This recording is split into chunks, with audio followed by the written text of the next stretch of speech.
Hello friends, आज हम BFM का यूनिट 27 डिस्कस करेंगे। चैप्टर का नाम है हमारा asset classification and provisioning norms. और इंट्रोडक्शन से देखते पहले असेट क्लासिफिकेशन का मतलब जो हमारे लोन होते हैं उनको हम असेट्स बोलते हैं। तो उसको हम कैसे क्लासीफाई करते हैं, मतलब कौन कौन सी कैटेगरी के हमारे लोन हैं, जिसे हम नॉन परफॉर्मिंग बोल सकते हैं, out of order, over due करके डिफरेंट डिफरेंट क्लासिफिकेशन है, वो हम अभी डिटेल में देखेंगे। पहले इंट्रोडक्शन से शुरू करते हैं कि जो बैंक है, बैंकों की मेन इनकम का सोर्स क्या है? इंटरेस्ट है। जो भी वो लोन या एडवांसेस इन्वेस्टमेंट करता है तो उस पर इंटरेस्ट चार्ज करता है, वही बैंकों की मेन इनकम का सोर्स है। Interest is charge to the asset and recovered from party या बोरोवर। तो आप क्या करते हैं कि असेट जो इंटरेस्ट है असेट पे चार्ज होता है, वो आप रिकवर कहाँ से करते हैं? बोरोवर से या पार्टी जिसको आप लोन दे रहे हैं वहाँ से आप करते हैं। So income is booked initially on accrual basis on performing advances. तो इनकम का ऐसा कंसिडर कर लिया जाता है कि वो एक्रूअल होगी परफॉर्मिंग एडवांसेस, मतलब इंटरेस्ट एक साथ इकट्ठी हो रही है, फिर बोरोवर उसको पे कर रहा है। However if bank is not able to get recover interest from counter party, लेकिन एक टाइम रहता है, अगर उस टाइम पे बैंक बोरोवर से पैसा या इंटरेस्ट नहीं रिकवर कर पाए, जनरली आप बोल सकते हैं 90 डेज, तब आप बोल सकते हो कि income should not be accounted for और recognise still it is actually receive. तो आप जब तक आपको इंटरेस्ट नहीं मिल जाता तब तक आप उसको ये नहीं बोलोगे कि ये रिकॉग्नाइज हुई है। So accounting for interest is change to a mercantile one, the asset in this situation become non performing. तो जनरली हो क्या रहा है कि परफॉर्मिंग असेट्स किसको बोलेंगे कि वो प्रॉपर अपना ईएमआई यानी कि प्रिंसिपल इंटरेस्ट सब टाइम पे कर रहा है, लेकिन 90 डेज हो गया और कस्टमर का जो ईएमआई है वो रिकवर नहीं हो रहा या प्रिंसिपल या इंटरेस्ट की रिकवरी होनी बंद हो गई है, तब हम उसको क्या बोलते हैं? नॉन परफॉर्मिंग असेट्स बोलते हैं। अब असेट क्लासिफिकेशन के ऊपर बोला हुआ है कि 1991 अगस्त में एक हाई लेवल कमेटी जिसके जिसको हेड किसने किया था? एम नरसिम्हन, उन्होंने किया था। सो उन्होंने अपॉइंट, तो एक कमेटी अपॉइंट की गई थी जिसके जो कि हेडेड बाय थी एम नरसिम्हन। तो उन्होंने बताया था कि अलग अलग एक्सपेक्ट्स फाइनेंशियल सिस्टम के, तो फाइनेंशियल सिस्टम में क्या क्या एक्सपेक्ट्स है, इस कमेटी ने उस बारे में बात की थी। सो एक रिकमेंडेशन दिया था इस कमेटी ने, और वो रिकमेंडेशन क्या था? वो था कि जो बैलेंस शीट है वो ट्रांसपेरेंट होनी चाहिए, यानी बैंकों के बैलेंस शीट में क्या असेट्स है, कौन से असेट्स हैं, कितना स्टैंडर्ड असेट्स है, कितना नॉन स्टैंडर्ड या नॉन परफॉर्मिंग असेट्स है, तो वो पूरा ट्रांसपेरेंट होना चाहिए।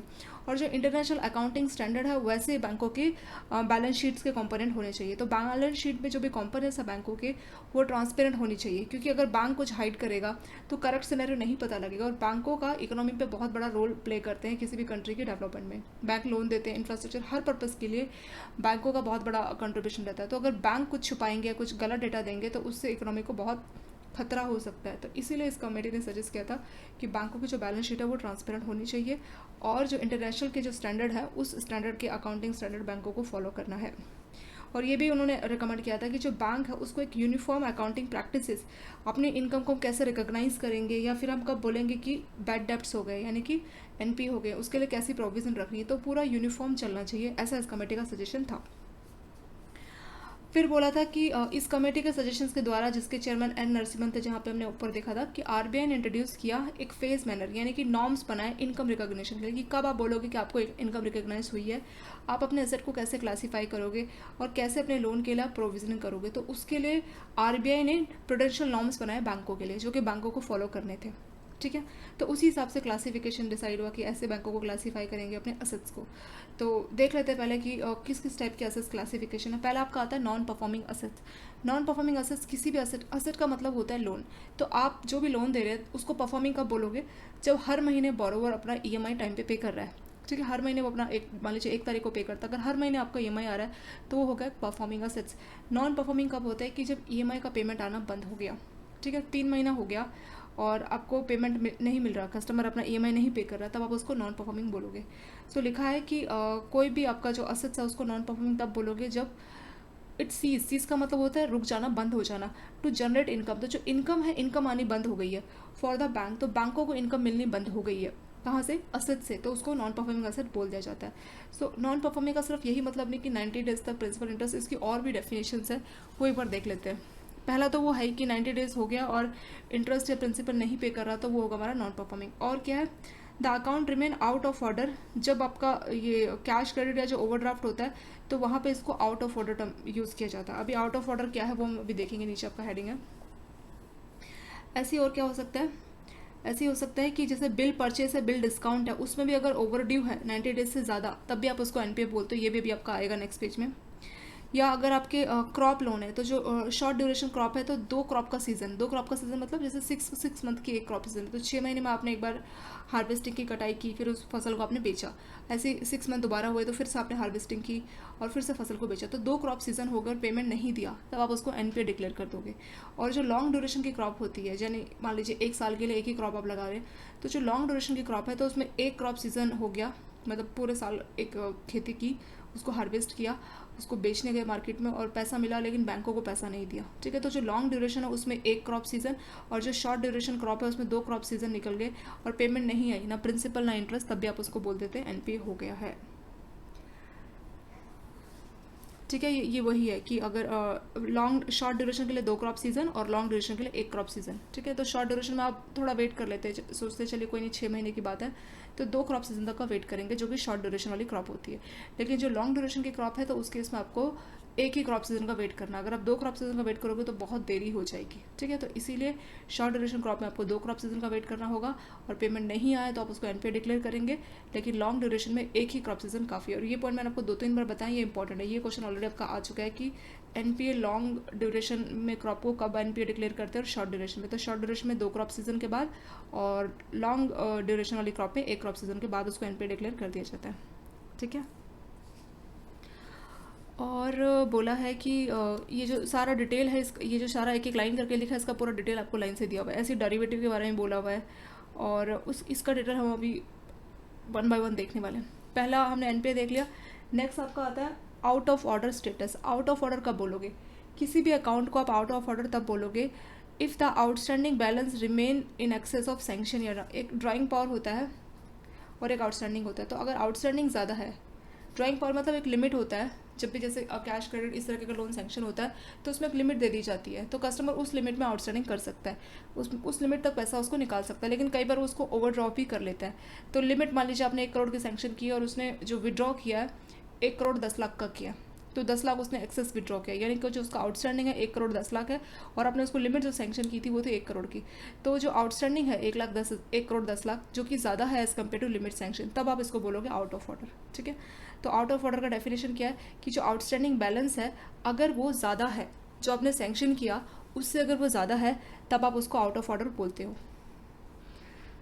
और एक और चीज़ इसमें बोली है कि in case when the outstanding balance in principle, लेकिन एक तो ये डेफिनेशन हो गया कि प्रिंसिपल आउटस्टैंडिंग बैलेंस ज़्यादा है प्रिंसिपल से, तब आप उसको आउट ऑफ ऑर्डर बोलोगे। एक और भी डेफिनेशन है, जब आउटस्टैंडिंग बैलेंस प्रिंसिपल या फिर सैंक्शन लिमिट उससे तो कम है, जो ड्राइंग पावर है उससे कम है, लेकिन कुछ भी क्रेडिट नहीं आया, 90 डेज हो गए हैं और कोई भी क्रेडिट नहीं आया, तब भी आप उसको आउट ऑफ ऑर्डर बोल देते हो। तो आउट ऑफ ऑर्डर की 2 डेफिनेशन है, एक तो जो आपका आउटस्टैंडिंग है वो किससे ज़्यादा है, वो आपकी डीपी से ज़्यादा है, तब आप उसको आउट ऑफ ऑर्डर बोलते हैं। और दूसरा है कि अगर आपका जो भी क्रेडिट है 90 डेज हो गया और कोई भी क्रेडिट नहीं आया अकाउंट पे, तब भी आप इसको आउट ऑफ ऑर्डर बोलते हैं। तो आउट ऑफ ऑर्डर की 2 डेफिनेशन होगी। तीसरा ओवर ड्यू। ओवर ड्यू किसको बोलते हैं? Any amount due to bank any credit facility is overdue if it is not paid. एक हर चीज़ का एक ड्यू डेट रहता है, एक फिक्स डेट रहता है, अगर उस फिक्स डेट पे पेमेंट नहीं आती तब आप उसको क्या बोलते हैं? ओवर ड्यू बोलते हैं। ऐसे नेक्स्ट है इनकम रिकॉग्निशन। ये क्या होता है? इनकम रिकॉग्निशन को लेके हमने कहा था ना कि आरबीआई ने यूनिफॉर्म पॉलिसी बनाई है, तो इनकम रिकॉग्निशन की जो पॉलिसी वो ऑब्जेक्टिव होनी चाहिए और जो भी आपको मतलब जो आपको रिकवरी है उसका रिकॉर्ड होना चाहिए और उसके हिसाब से आप बोल सकते हैं कि हाँ रिकवरी मिली है। बोला कि जो एनपीए होते हैं is not recognise on accrual basis but it is book का इनकम ओनली। तो एक्रूअल बेसिस का मतलब है सिर्फ आपने एक्रूड कर लिया कि हाँ इतनी इंटरेस्ट हो गई, उसको आपने कंसिडर कर लिया। तो बोल रहा है कि जो एनपीए है उसको एक्रूअल बेसिस पर नहीं कंसिडर किया जाता। एनपीए अकाउंट्स को इनकम तभी मान लेते हैं इनकम हुई है जब रियल में एक्चुअल में वो रिसीव होती है। Therefore the bank should not charge and take to income account interest on NP. इसीलिए बैंक जो एनपी अकाउंट है उसमें कोई भी bank should not charge and take to income account interest on any NP. इसलिए bank जो NP है उसमें कोई इंटरेस्ट नहीं चार्ज कर रहा होता, क्योंकि जो इंटरेस्ट उस पर चार्ज करेगा तो वो दिखाएगा कि वो एक्यूरेट इनकम हुई है बट रियल में वो इनकम नहीं होती। इसलिए बैंक क्या करता है? इंटरेस्ट को रिवर्स करता है। इसलिए करता है क्योंकि जो एनपी अकाउंट्स है अगर उसमें इंटरेस्ट शो होने लगी, क्योंकि पेमेंट तो कर नहीं रहा, इंटरेस्ट शो होने लगी तो वो आपकी इनकम दिखाएगा, लेकिन रियल में इनकम हुई नहीं है। सिस्टम सिर्फ आपको शो कर रहा है कि इतने का इनकम हो गया इंटरेस्ट की फॉर्म में, बट कस्टमर जो पे करना बंद कर दिया तो कहाँ से आप बोल सकते हैं कि इनकम हुई है? तो इसीलिए एनपीए में इंटरेस्ट को नहीं चार्ज किया जाता, उसको रिवर्स कर दिया जाता है अगर अकाउंट एनपीए हो जाता है तब, ठीक है। क्योंकि पेमेंट नहीं आ रही तो क्यों इंटरेस्ट की फॉर्म में अपनी इनकम दिखाएंगे? तो वो एक तरह से रॉन्ग डेटा देना हुआ, तो इसीलिए बैंक ऐसा इसमें करता है।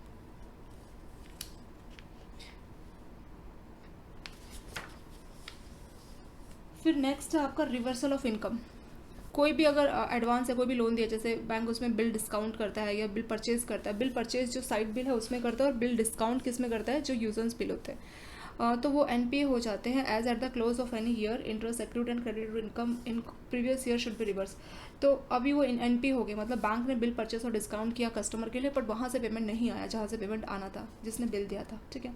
तो वो एनपीए हो जाते हैं, और उसमें बैंक ने अगर इंटरेस्ट एक्रूड किया हुआ है, इंटरेस्ट एक्रूड करना मतलब इंटरेस्ट जुड़ता रहता है कि हाँ इतने का इंटरेस्ट का कमाई हुआ है, बट रियल में जो है पेमेंट नहीं आया क्योंकि वो एनपीए हो गया था। तो उस केस में जो इंटरेस्ट है उसको आपको रिवर्स करना पड़ेगा, क्योंकि वो रियलाइज़ तो नहीं हुआ, पेमेंट नहीं आई, तो जो आपने इंटरेस्ट जोड़ के रखा था उस अकाउंट का उसको आपको रिवर्स करना पड़ेगा, क्योंकि आपको पैसा नहीं मिला, आपका इंटरेस्ट रियलाइज नहीं हुआ, इसलिए आपको इंटरेस्ट को रिवर्स करना पड़ता है। जो आप इंटरेस्ट दिखाते हो ना, क्योंकि सिस्टम कैलकुलेट करता है इतना इंटरेस्ट एक्रूट हो गया, बट रियल में एक्रूट नहीं हुआ था, तो हम क्या करते हैं उसको रिवर्स करते हैं, मतलब पेमेंट नहीं आया तो हम उसको रिवर्स करते हैं। तो रिवर्स ऑफ इनकम कब होती है, कोई भी टाइप का आपने एडवांस दिया है, चाहे बिल परचेज ले लीजिए या बिल डिस्काउंट ले लीजिए, और वहाँ पे आपका एनपीए हो गया है, उस केस में जो इंटरेस्ट एक्रूड था, सिस्टम ऑलरेडी उसको, सिस्टम ऑटोमेटिकली उसको एक्रूड करता था, उसको आपको रिवर्स करोगे, मतलब आप यूआरआई जो है अनरियलाइज इंटरेस्ट आपको रिवर्स करना पड़ता है, और तब आपका एग्जैक्ट डेटा पता लगता है, ठीक है। तो उस केस में आपको इंटरेस्ट को रिवर्स करना पड़ेगा, क्योंकि वो रियलाइज नहीं हुआ, पेमेंट नहीं आया, लेकिन सिस्टम ने कैलकुलेट करके बोल दिया कितना इंटरेस्ट आ गया, तो हम क्या करते हैं उसको रिवर्स कर देते हैं,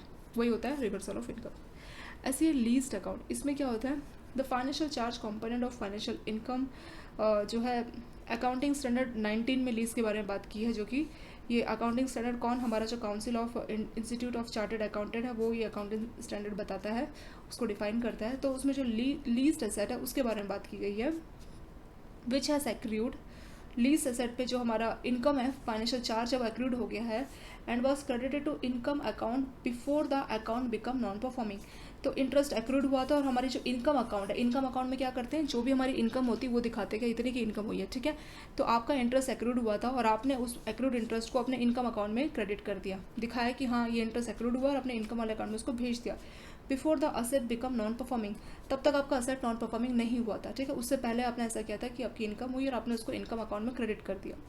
and remaining unrealise should be reverse, तो जो अनरियलाइज इंटरेस्ट बच गया, जो आपने क्रेडिट कर दिया वो हो गया, लेकिन जो अनरियलाइज इंटरेस्ट बच गया, मतलब जो रियलाइज नहीं हो पाया, शुड बी रिवर्स, मतलब आपने तो उसको इनकम अकाउंट में भेज दिया, लेकिन आपको उसको क्या करना पड़ेगा, अनरियलाइज होने का मतलब क्या हुआ कि पेमेंट नहीं आई इंटरेस्ट की, तो आपको उसको रिवर्स करना पड़ेगा, इनकम अकाउंट से डेबिट करके उसको वापस रिवर्स करना पड़ेगा। शुड बी रिवर्स और provided for in current accounting period, तो आपको इस करंट अकाउंटिंग के लिए उसको रिवर्स करना पड़ेगा। लास्ट आपने ईयर में क्या किया था कि आपका जो है लीज असेट था, उस पर आपकी इंटरेस्ट एक्रूड हुई थी, तो आपने उसको क्रेडिट कर दिया था इनकम अकाउंट में, ठीक है। लेकिन रियल में वो इंटरेस्ट आपकी रियलाइज नहीं हुई थी, तो आपकी अनरियलाइज जो इनकम थी उसको आपने एक तरह से इनकम अकाउंट में दिखा दिया, बट वो करेक्ट नहीं है क्योंकि रियलाइज नहीं हो पाया, तो उस केस में आपको उसको रिवर्स करना पड़ेगा, ठीक है। अभी करंट अकाउंटिंग पीरियड के लिए आप उसको रिवर्स करोगे, और फिर उस हिसाब से आप उसकी कैलकुलेशन करोगे, ठीक है। ये इसमें लिखा है लीज असेट में कि अगर आपका जो है अकाउंट एनपी होने से पहले आपने क्या किया था, जो एक्रूड इंटरेस्ट था आपके लीज असेट में, उसको आपने इनकम अकाउंट में डाल दिया था, तो इस साल की जो कैलकुलेशन करोगे तो उसमें जो आपका इंटरेस्ट रियलाइज नहीं हो पाया उसको आप रिवर्स करोगे, यानी वहाँ से उसको रिवर्स करोगे, और फिर आप अपने इस साल का डेटा आप उस हिसाब से प्रिपेयर करोगे कि कितने की रियल में इनकम हुई है। तो लीज असेट में जो भी हमारे एक्रूड इंटरेस्ट है उसको हम रिवर्स करते हैं। एक्रूड इंटरेस्ट जो हम ऑलरेडी ट्रांसफर कर चुके हैं इनकम अकाउंट में, पर वो हमें रियलाइज नहीं हुआ, तो उसको हम रिवर्स करते हैं। रिवर्स मतलब जहाँ हम क्रेडिट कर चुके उसको हम डेबिट करके वापस उसको रिवर्सल करते हैं, रिवर्सल एंट्री करते हैं। नेक्स्ट हेडिंग है अप्रोप्रिएशंस ऑफ रिकवरी एनपीए। मान लीजिए एनपीए अकाउंट था, एनपीए डिक्लेयर हो गया क्योंकि 90 डेज हो गए और कुछ पेमेंट नहीं आई, लेकिन आपने उसको बहुत कॉल किया कस्टमर को वहाँ पर्सनल विजिट की, और कस्टमर को आपने बहुत सारे नोटिस भेजे, लीगल नोटिस भेजे, तो कस्टमर ने जैसे तैसे कहीं से अरेंज करके कुछ पेमेंट करनी शुरू कर दी। ऐसे होता है ना, एनपीए हो जाता है, पर कस्टमर की मान लीजिए जॉब चली गई थी, तो जिस वजह से एनपीए हो गया, उसको दूसरी जॉब मिल गई है, तो अब रिकवरी आनी शुरू हो गई है। कस्टमर के पास कुछ कोई सामान था, कोई गोल्ड था, उसने बेचा और उसके पास पैसे आए, तो उसने कुछ पैसा ट्रांसफर कर दिया अपने एनपीए लोन के लिए। तो उस केस में आप ये जो रिकवरी हुई है, तो आप क्या बोलोगे, ये इंटरेस्ट की रिकवरी प्रिंसिपल है, तो उसको आप कैसे अप्रोप्रिएट करोगे इंटरेस्ट और प्रिंसिपल के बीच में, वही इसमें बोला जा रहा है। So interest realise on NPA may be taken to increase the income account provided that the credit in account towards interest are not off. तो बोल रहा है कि आप जो कस्टमर है उसने पेमेंट की, तो हम उसको इंटरेस्ट रिलाइज मान के इनकम अकाउंट में क्रेडिट कर सकते हैं, लेकिन उसकी भी कंडीशन है कि जो इंटरेस्ट की पेमेंट कर रहा है it should not be from fresh या additional credit facility sanction to borrower. कहीं ऐसा तो नहीं है कि बोरोवर ने एक और लोन ले लिया। जनरली कुछ क्या करते हैं कि एक लोन है उसकी पेमेंट नहीं मिल रही, जैसे कोरोना टाइम पे क्या हुआ था कि बहुत सी कंपनीज हैं उनको उनकी इंटरेस्ट की पेमेंट करने के लिए एक लोन दिया गया था जिसको FITL ऐसे करके नाम दिया था, ठीक है।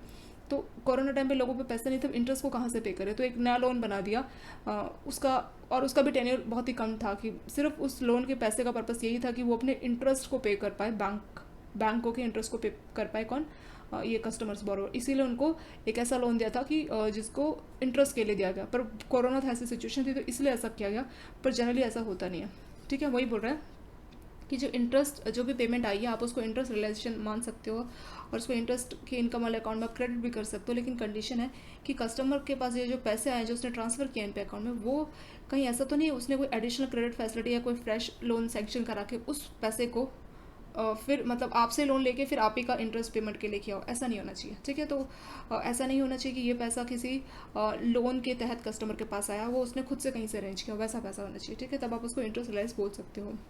लेकिन अगर कुछ क्लियर एग्रीमेंट नहीं है बैंक और बोरोवर के बीच में, मतलब बैंकों को क्लियरली नहीं पता लग रहा है, जैसे बोरोवर क्लियरली बोल रहा है कि ये मेरा इंटरेस्ट रिलाइजेशन है तो आप उसके लिए एडजस्ट करोगे, बट कुछ क्लियरली नहीं एग्रीमेंट बना बैंक और बोरोवर में इस बात को लेके कि कैसे है इसको हम कैसे रिकवरी लें, मतलब प्रिंसिपल की मान के चले या इंटरेस्ट की मान के चले, क्या जैसे मान लीजिए 10,000 आ गए तो EMI था 15,000, तो हम इस 10,000 को क्या माने, ये प्रिंसिपल है या इंटरेस्ट है।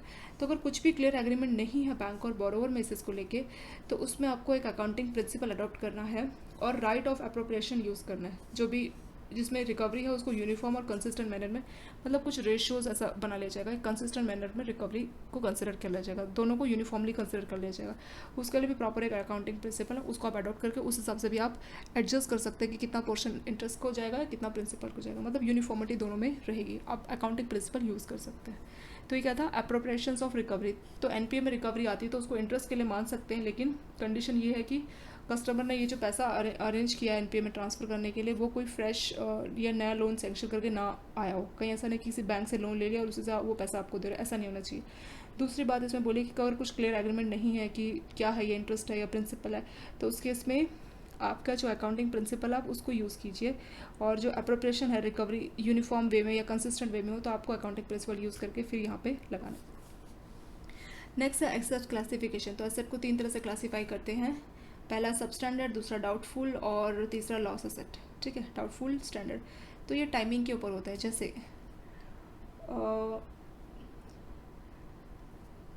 सबस्टैंडर्ड की पहली कैटेगरी है, पहला अकाउंट हो गया NPA कब होता है, 3 महीना हो गया 90 डेज और कुछ पेमेंट नहीं आई, ठीक है, वो होता है NPA।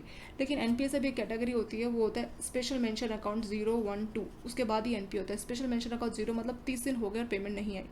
Special mention account 1 31 to 60 days हो गए, पेमेंट नहीं आई, तो हो जाएगा स्पेशल मेंशन अकाउंट 1 की कैटेगरी में रहेगा। और फिर 61 से लेकर 90 डेज तक वो स्पेशल मेंशन अकाउंट 2 की कैटेगरी में रहता है। जैसे ही 90 डेज ओवर हो गए 2 की कैटेगरी से बाहर आया तो वो NPA बन जाता है, ठीक है। NPA में 3 कैटेगरीज है, लेकिन ना कैटेगरीज में NPA में पहली स्टेज है सबस्टैंडर्ड, फिर NPA की दूसरी स्टेज है डाउटफुल और NPA की तीसरी स्टेज है लॉस एसेट। ये टाइमिंग के ऊपर है। जैसे आप ग्रेजुएट करते हैं तो फर्स्ट ईयर आपका फर्स्ट ईयर मतलब पहला साल जो होगा आप उसको फर्स्ट ईयर बोल सकते हैं, पहले 2 सेमेस्टर को फर्स्ट ईयर बोलते हैं, आगे के 2 सेमेस्टर को आप सेकेंड ईयर या लास्ट के 2 सेमेस्टर को आप थर्ड ईयर ऐसे करके आप बोलते हैं। तो वहाँ यहाँ भी टाइमिंग के ऊपर है।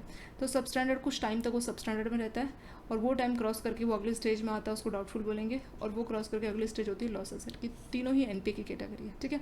तो NPA से पहले ये जो SMA 0, 1, 2 की कैटेगरी की हमने बात की, ये स्टैंडर्ड होता है। ये आपको याद रखना है कि जो अकाउंट है 3 महीना हो गया, 2 महीना हो गया या 1 महीना हो गया, तो आप डायरेक्टली उसको 1 महीने के लिए आप उसको NPA से डिक्लेयर नहीं कर सकते, क्योंकि कुछ इमरजेंसी आ सकती है, कुछ अर्जेंसी है जिसकी वजह से 1 महीने की पेमेंट नहीं हो पाई।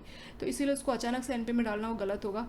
NPA 3 महीने का बैंक वेट करता है, अगर 3 महीने तक कंटिन्यूस पेमेंट नहीं आई तभी बैंक उसको NPA डिक्लेयर करता है, ठीक है। तो उससे पहले वो कहाँ रहता है, उससे पहले वो स्टैंडर्ड में रहता है। और स्टैंडर्ड की 3 category, special mention account 0, special mention account 1 और 2, ये पूछ लेते हैं आपका, ठीक है। तो थ्योरी में भी आ जाता है और कई बार न्यूमेरिकल भी आता है, उसके लिए हमें ये सब मालूम होना चाहिए बेसिक कि कैसे होता है। तो स्पेशल मेंशन अकाउंट 0 है तो वो 0 से लेकर 30 डेज तक पेमेंट नहीं आया, ठीक है, ड्यू डेट चला गया और 0 से लेकर 30 डेज तक पेमेंट नहीं आया तो स्पेशल मेंशन अकाउंट 0। 31 से 60 स्पेशल मेंशन अकाउंट 1, 61 से 90 स्पेशल मेंशन अकाउंट 2, और जैसे ही स्पेशल मेंशन अकाउंट 2 की कैटेगरी से बाहर आता है वो NPA बन जाता है। ये तीनों ही स्टैंडर्ड अकाउंट की कैटेगरी, ठीक है। ऐसे में 0, 1, 2 को स्टैंडर्ड ही बोलेंगे। जैसे ही स्पेशल मेंशन का 2 से बाहर आता है या ये बोलिए 91 डे, ये तो 90 डे हो गया ना, तो 91 डे में वो एनपीए हो जाता है। और एनपीए की 3 कैटेगरी, पहला है सब स्टैंडर्ड, दूसरा डाउटफुल लॉस। अब हम उसी का डिटेल देखने वाले हैं। तो सब स्टैंडर्ड क्या है, बोला कि 31 मार्च 2005 से 2005 से एक सब स्टैंडर्ड सच उसको बोलोगे which has remain NPA for a period of less than equal to, मतलब 12 महीने। एनपीए कब हुआ, जैसे ही वो 90 डेज से 90 डेज ओवर हो गया, मतलब 91 डेज, 90 डेज ओवर हो गए तो नेक्स्ट डे उसको एनपीए डिक्लेयर कर दिया कि मतलब 90 डेज हो गए, पेमेंट नहीं आया, एक भी रुपये कस्टमर नहीं पे गए, तो उस केस में वो एनपीए हो गया। ठीक है, अभी एनपीए हो गया तो एनपीए की पहली जो कैटेगरी है वो है सब स्टैंडर्ड, कि एक साल तक जब पहले कोई अकाउंट एनपीए होता है तो उसके 1 साल तक वो सब स्टैंडर्ड कहलाता है। यानी 3 महीना, जैसे मान लीजिए जनवरी फरवरी मार्च, तो जनवरी मान लीजिए कस्टमर का ड्यू डेट था 31 दिसंबर, ठीक है, पेमेंट नहीं आया, तो 1 जनवरी से वो ऐसे में ज़ीरो हो गया। तो 1 जनवरी से 31 जनवरी तक ऐसे में ज़ीरो में रहेगा, ये बोलिए 30 जनवरी तक। फिर जनवरी के बाद हम मान के चलते हैं कि जनवरी फरवरी मार्च सब में 30 डेज है, ठीक है, उस हिसाब से हम कैलकुलेट कर रहे हैं। फिर फरवरी का मंथ चला गया SMA 1, मार्च का मंथ चला गया SMA 2। जैसे ही 1 अप्रैल आया तो उस दिन उसको एनपीए डिक्लेयर कर दिया गया। तो 1 अप्रैल से लेके मान लीजिए 2022 चल रहा है, तो 2022 के 1 अप्रैल से लेके नेक्स्ट ईयर 2023 के 1 अप्रैल यानी कि 12 मंथ्स तक वो सब स्टैंडर्ड कहलाएगा। तो 1 अप्रैल से लेके अगले साल के 1 अप्रैल तक ये कौन सा अकाउंट होगा, ये होगा सब स्टैंडर्ड। तो यानी अगर एक बार एनपीए डिक्लेयर हो गया, एनपीए तो 91 डेज़ के बाद डिक्लेयर होता है ना, 90 डेज़ तक पेमेंट नहीं आया तो उसको एनपीए कर देगा। तो अगर 90 डेज़ तक 1 ईयर तक वो कौन सी कैटेगरी में रहता है, वो रहता है सब स्टैंडर्ड। तो सब स्टैंडर्ड यानी एनपीए होने के 1 साल तक के टाइम का वेट करेंगे, और उस टाइम में पेमेंट नहीं आया तो उस पूरे साल भर उस अकाउंट का नाम होगा सब स्टैंडर्ड कैटेगरी। तो वो हमारा असेट जो होगा वो होगा हमारा सब स्टैंडर्ड।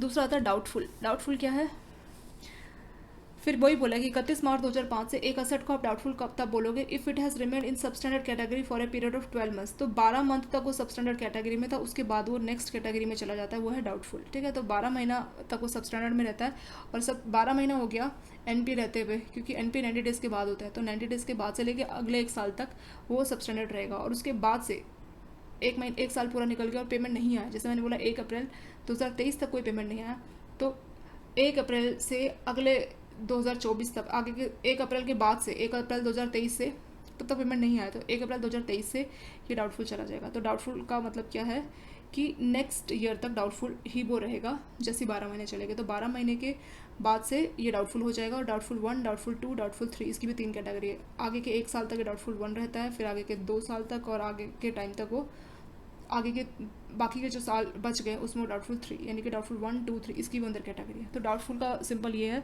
कि सब स्टैंडर्ड रहने के लिए 1 साल तक रहता है, और सब स्टैंडर्ड के बाद की जो नेक्स्ट कैटेगरी है वो डाउटफुल ही रहता है, उसमें काफ़ी लॉन्ग ड्यूरेशन उसका रहता है, डाउटफुल 1, 2, 3 करके उसकी प्रॉपर कैटेगरी रहती है। नेक्स्ट उसका लास्ट ऑप्शन आता है लॉस। डाउटफुल के बाद आप लॉस उसको कब बोलते हो, कितने सालों बाद, तो कई सालों तक वो डाउटफुल में रहता है, 3-4 साल, और उसके बाद जब आपको सारी होप आपकी चली जाती है, जब आपको लगता है कि कुछ सिक्योरिटी के लिए नहीं बचा और अब कुछ रिकवरी नहीं हो सकता, तब आप उसको लॉस डिक्लेयर कर देते हो।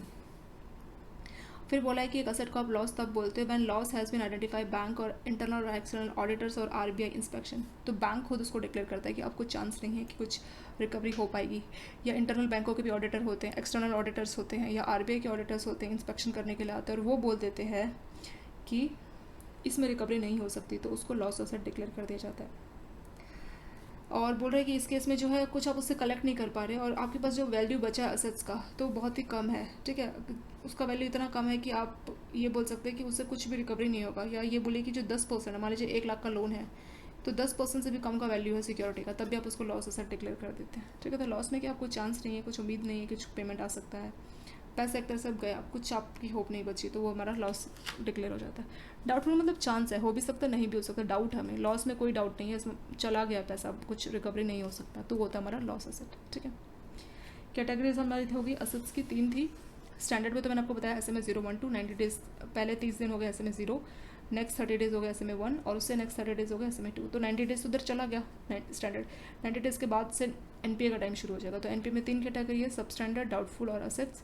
लॉस असेट सब स्टैंडर्ड आगे के 1 साल में रहता है, डाउटफुल आगे के 1 साल से आगे का टाइम रहता है, मतलब 1 साल तक सब स्टैंडर्ड में रहेगा, और 1 साल तक भी पेमेंट नहीं आई तो अगले 1 साल के खत्म होने के बाद वो डाउटफुल में आ जाता है। और ये 1 साल का पहला दिन कब शुरू है, इसका पहला दिन तब शुरू है जब इसके 90 डेज पूरे होते हैं, तो इसके 91 डेज से आगे का 365 डेज ऐड कर लीजिए तो वो सब स्टैंडर्ड में रहेगा। तो 91 डेज से लेके 1 साल तक, तो 91 डेज फर्स्ट डे होगा तब से लेके आगे के 365 डेज ऐड कर लीजिए, तब तक सब स्टैंडर्ड रहता है। और फिर 91 में आपने 365 डेज ऐड कर लिया और उसके बाद का जो टाइम है तब से डाउटफुल की कैटेगरी शुरू होती है। और लॉस में जहाँ कोई चांस नहीं, कोई होप नहीं है कि कुछ पेमेंट, कुछ रिकवरी होगी।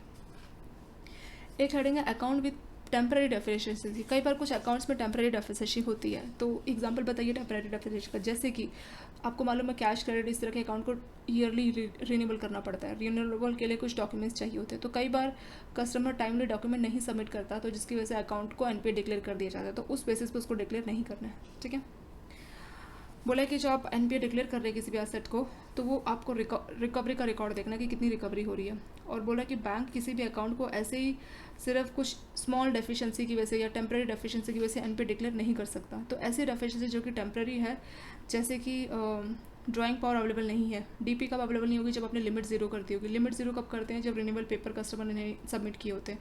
तो बहुत स्मॉल छोटी छोटी चीज़ें से आपको मालूम है कि हर महीने की स्टॉक स्टेटमेंट बॉरोर को बैंक को देनी होती है, और जनरली उसका टाइम होता है नेक्स्ट मंथ की 20 तारीख तक मैक्सिमम। जैसे मान लीजिए इस मंथ का अब ये स्टॉक स्टेटमेंट क्या है, उसमें असेट्स क्या है, लाइबिलिटीज़ क्या है, कितना रिसीवेबल है, उसका पूरा डेटा कस्टमर लिख के देता है, वो होती स्टॉक स्टेटमेंट। तो पूरा मंथ कितना हमारे पास रिसीवेबल है, क्या क्या हमारे पास स्टॉक रखा है, मतलब उसके उनके घर में, उनके गोदाम में, जो उनकी फैक्ट्री, उसमें क्या कितना रॉ मटेरियल है, कितना किलो है, उसकी कितनी वैल्यू है, कितना सेमी फिनिश गुड है, कितना किलो सेमी फिनिश गुड है, और कितना उसका वैल्यू मतलब कितने रुपये है। ऐसा करके पूरा हिसाब किताब एक तरह से देना बैंकों को कि हमारे पास इतने हैं। ऐसे रिसीवल मतलब कहाँ से पेमेंट आने वाली है, या बिल पेबल कहाँ हमें पेमेंट करनी है, तो पूरा हिसाब किताब एक कागज़ में लिखा रहता है, उसको बोलते हैं स्टॉक स्टेटमेंट। तो हर महीने का, पूरे महीने का हिसाब किताब अगले महीने की 20 तारीख तक देना होता है, तो वो होती है स्टॉक स्टेटमेंट। तो कई बार बॉरोवर स्टॉक स्टेटमेंट नहीं सबमिट करता, तो तब वो टेम्पररी है, उसकी वजह से जो है एनपीए आप डिक्लेयर नहीं कर सकते। या रिन्यूअल है, ड्यू डेट आ गई है लेकिन रिन्यूअल नहीं किया, तो उस केसेस में भी आप उसको टेम्पररी जो है टेम्पररी डेफिशिएंसी है, उस बेसिस पे भी आप उसको एनपीए डिक्लेयर नहीं कर सकते। ठीक है, तो अगर टेम्पररी डेफिशिएंसी जैसे टाइम पे स्टॉक स्टेटमेंट नहीं आई या रिन्यूअल नहीं हो पाया, तब आप उसको एनपीए डिक्लेयर नहीं करेंगे, वो इसमें बोला हुआ है। फिर upgradation of loan account classified as NPA. तो अब एनपीए तो क्या ज़िंदगी भर वो एनपीए का ही अपने एनपीए का बोझ लेके रहेगा अकाउंट? नहीं, ऐसा नहीं है।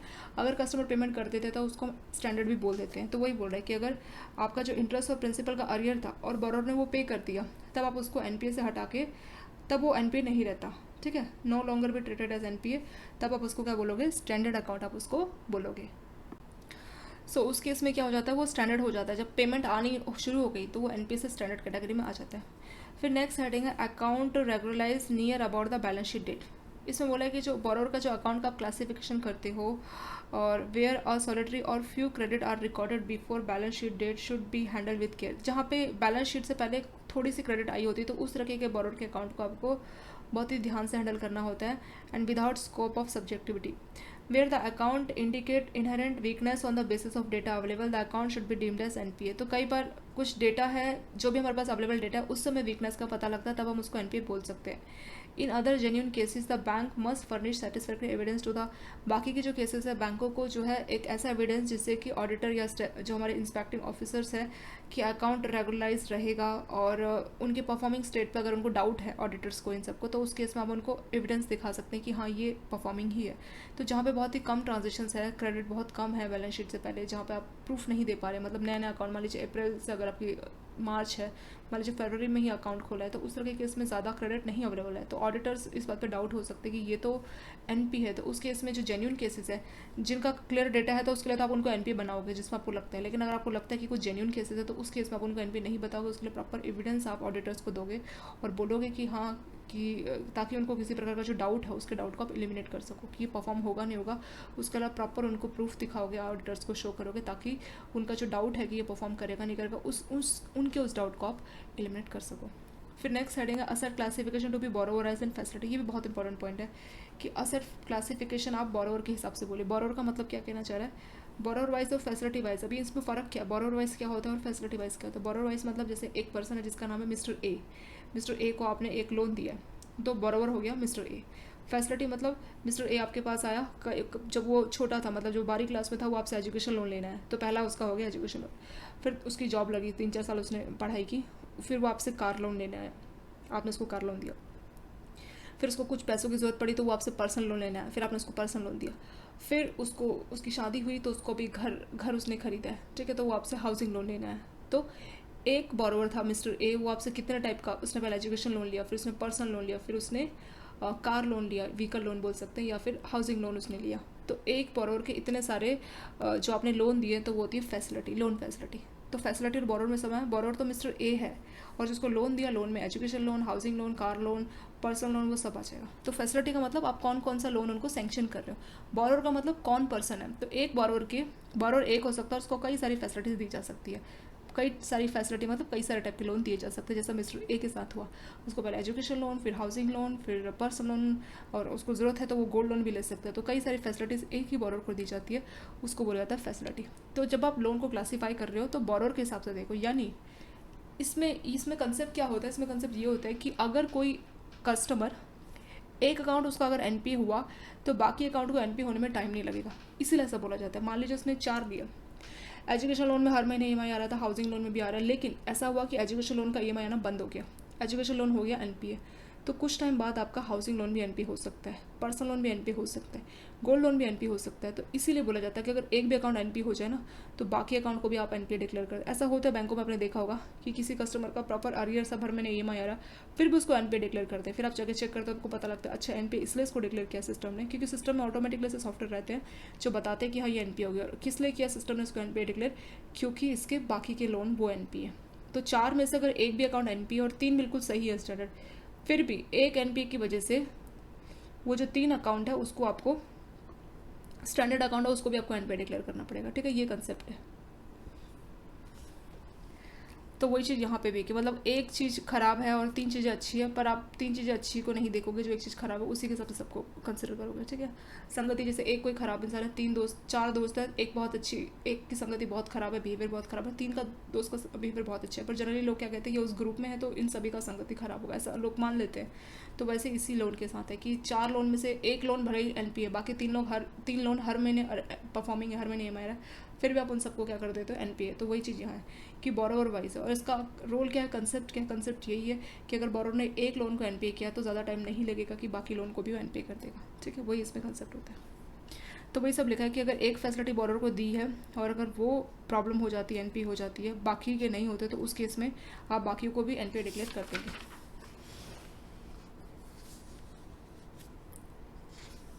तो ये वाला बोरोवर के हिसाब से उसको एनपीए ट्रीट किया जाता है, ना कि पर्टिकुलर फैसिलिटी के हिसाब से। मतलब आप ऐसे नहीं बोल सकते कि हाउसिंग लोन में तो आ रहा है ईएमआई, एजुकेशन में लोन में नहीं आ रहा तो सिर्फ उसको कीजिए एनपी, ऐसा नहीं है। अगर एक एनपी होगा तो सारे के सारे लोन एनपी हो जाएंगे। इसके बाद एक और बोला, if the debits arising out of development, if the debit arise out of development of letter of credit. तो जब लेटर ऑफ क्रेडिट में डेवलपमेंट कब होता है, कि जब उसका पेमेंट आना होता है पर नहीं आता। और बैंकों का गारंटी इन्वोक कब होता है, कि जब गारंटी बैंक ने दी होती है और जिसके लिए गारंटी दी है उसके लिए पैसे देने पड़ जाते हैं। तो उसमें जो भी डेबिट आप करते हैं तो उसको आप सेपरेट अकाउंट में लिखते हैं, और जो उसका आउटस्टैंडिंग है उसमें कोई पेमेंट आपका नहीं आ रहा तो उसको आप एनपीए डिक्लेयर करोगे। मतलब आप एक स्पेसिफिक एक अकाउंट, सेपरेट अकाउंट है, वहाँ से डेबिट करके इनका पेमेंट करते हैं, और वो जो स्पेसिफिक अकाउंट है उसमें आउटस्टैंडिंग का पेमेंट नहीं आ रहा तब आप उसको एनपीए डिक्लेयर करते हैं। ऐसे इसमें बोला कि जब बिल डिस्काउंटिंग होती है एलसी के तहत, तो बोरोवर के अकाउंट को आप एनपी कब डिक्लेयर करते हैं, जब कोई भी और फैसिलिटी आपने बोरोवर को दी होती है और वो अगर एनपी हो जाए, तो जो आपने जो बिल डिस्काउंटिंग किया तो उसको भी आप, इसमें लिखा है कि जब आप बिल डिस्काउंट कर रहे हैं एलसी के तहत, तो favouring a borrower may not be classified as NPA when other. तो एलसी के तहत आपने बिल को डिस्काउंट किया तो उसको आप एनपी नहीं करोगे। अगर उसकी बाकी फैसिलिटी अगर एनपी हो गई, लेकिन बिल डिस्काउंटिंग कर रहे हैं आप एलसी के तहत, तब आप उसको एनपी नहीं करोगे। लेकिन in case of documents where LC are not accepted on presentation on payment, लेकिन जब आपने एलसी इशिंग बैंक को डॉक्यूमेंट्स दिए और उसने किसी रीजन की वजह से एक्सेप्ट नहीं किया आपके डॉक्यूमेंट्स को, and borrower does not immediately make good the amount disbursed as a result of discounting of bills, the outstanding discount bill immediately. तो बोल रहा है कि जो आपने एलसी डिस्काउंटिंग की तो उस केस में आप उसको एनपीए डिक्लेयर नहीं कर सकते। ठीक है, अगर कस्टमर के बाकी और अकाउंट एनपीए हो गए लेकिन आपने अगर एलसी उसको डिस्काउंट की तो उस केस में आप उसको एनपीए नहीं डिक्लेयर कर सकते। उसका रीज़न क्या है, इसलिए रीज़न है क्योंकि एलसी में जो आपने एलसी को डिस्काउंट किया, इसमें एक एलसी क्या होता है, इसमें बैंक की गारंटी होती है, बोरोवर की नहीं होती। तो बोरोवर का भले ही एनपीए हो गया पर आप एलसी वाले को एनपीए नहीं बोल सकते, ये इसमें बोला है। ठीक है। इसके साथ ये बोला है कि लेकिन अगर वो जो इशू एलसी इशूइंग बैंक अगर वो किसी रीज़न से पेमेंट करने से मना कर देता है, तब आप इस वाले अकाउंट को भी, जो एलसी वाला, उसको भी आप एनपीए डिक्लेयर करोगे। ठीक है। शुरू में क्या बोल रहा है, इसमें बोल रहा है कि जो एलसी वाला अकाउंट है, आपने उसको बिल डिस्काउंट किया एलसी वाले बिल को, तो उसको आप एनपीए डिक्लेयर नहीं करोगे। भले ही बोरोवर को आपने कुछ और क्रेडिट दिया और वो एनपीए हो गया, तो इस एलसी वाले को आप एनपीए नहीं डिक्लेयर करोगे। हम यही तो पढ़ रहे थे ना कि अगर बोरोवर का एक अकाउंट एनपीए सबको करना है, पर एलसी वाले को नहीं करोगे, उसको एनपीए डिक्लेयर नहीं करोगे। उसका रीज़न क्या, लेटर ऑफ क्रेडिट में बैंक की गारंटी होती है, ना कि बोरोवर की। तो जो एलसी इशू बैंक है उसकी गारंटी पे आपने इसके बिल को डिस्काउंट किया। ठीक है। उसने आपको रिम्बर्सिंग बैंक बनाया होगा कि आप रिम्बर्समेंट कर दीजिए, पैसे हमसे ले लीजिए, ऐसा हो सकता है। लेकिन अगर LC issuing bank due date आ गई और उसने आपको पेमेंट नहीं की, कोई भी रीज़न बताया और आपके पास पेमेंट नहीं आई, तब आपके पास कोई रास्ता नहीं, तब आप इसको क्या करोगे, एनपीए डिक्लेयर करोगे। वही बोला है कि शुरू में नहीं करोगे, लेकिन अब एलसी इशू की बैंक की तरफ से आपको पेमेंट नहीं मिली या कुछ इसने ऐसा रीज़न बताया, एलसी में कुछ ऐसा इशू था और आपने उसका पेमेंट कर दिया, ऐसा कोई रीज़न बताया जो आपको वैलिड लगे और आपको लगे कि पेमेंट नहीं मिल पाएगी, यहाँ से बैंक की तरफ से नहीं पेमेंट आएगी, तब आप उसको क्या करोगे, तब आप उसको डिक्लेयर करोगे एनपीए। ऐसे एक डेरिवेटिव कॉन्ट्रैक्ट को लेके भी है। तो इसमें क्या बोला है कि जो ओवरड्यू रिसीवर्स है, यानी कि जो आपका रिसीवर्स है जो कि ओवरड्यू है, और रिसीवर्स किसके हैं, वो mark to market value of derivative contract. तो जो आपका डेरिवेटिव कॉन्ट्रैक्ट है उसका जो मार्क टू मार्केट वैल्यू, मतलब जो मार्केट वैल्यू, उसकी वैल्यू बता रहा है रिसीवर्स में, तो उसको आप एनपीए डिक्लेयर करोगे। कब, if these remains unpaid for 90 days और मोर, मतलब 90 डेज उससे ज़्यादा का टाइम हो गया और जो रिसीवर्स है उसका पेमेंट ओवरड्यू, उसका पेमेंट नहीं आ रहा, तब आप उसको एनपीए डिक्लेयर कर दोगे। ठीक है। यही इसमें बोला हुआ है। इसमें काफ़ी डिटेल में दिया हुआ है, इतने पॉइंट्स एनपीए कब डिक्लेयर करेंगे नहीं करेंगे, इतने पॉइंट्स इसमें काफ़ी, हमने इनको काफ़ी डिटेल में यहाँ पे देख लिया।